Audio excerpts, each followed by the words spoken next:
Hey guys, it's John, the Wrestling Talking Shop, and welcome back to the channel.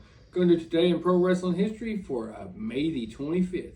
On this day in 1994, at the age of 16, Jeff Hardy made his WWE debut at a TV taping in Pennsylvania in a losing effort to the 1-2-3 Kid. On the same show, Brian Lee was introduced by Ted DiBiase as the fake Undertaker.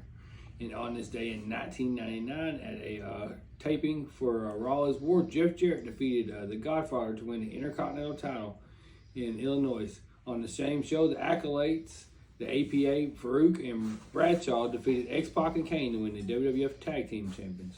And on this day in 2002, WWE Confidential made its debut on Spike TV. The debut episode of the show was focused on the controversial real-life moments of WWE's past, focused on Shawn Michaels admitting he was in the know about the Montreal Screwjob.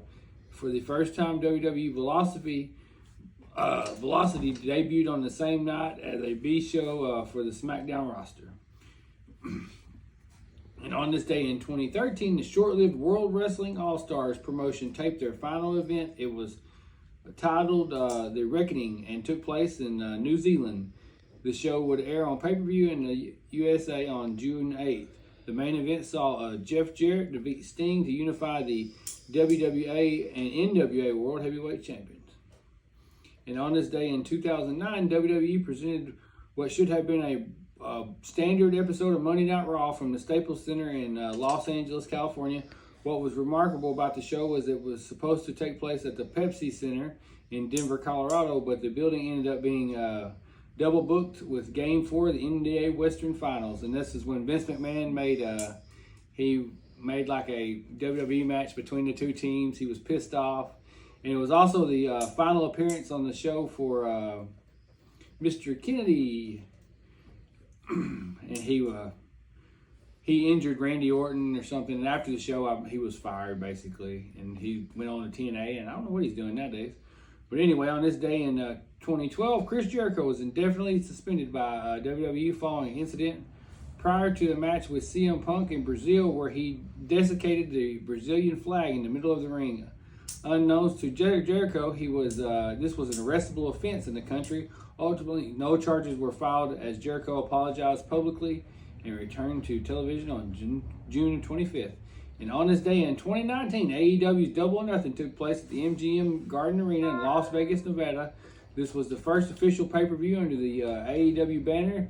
The main event saw Chris Jericho defeat Kenny Omega in a match to determine which two would participate in the match to crown the first AEW World Heavyweight Champion. Immediately following the match, Jon Moxley made his AEW debut, attacking both men. Earlier in the night, Hangman Adam Page won the first Casino Battle Royal to determine the other challenger in the AEW World Title match. Other notable matches on the card include Cody defeating his brother Dustin, and the Young Bucks, Nick and Matt Jackson, defeating the Lucha Brothers to retain the AAA Tag Team Champions.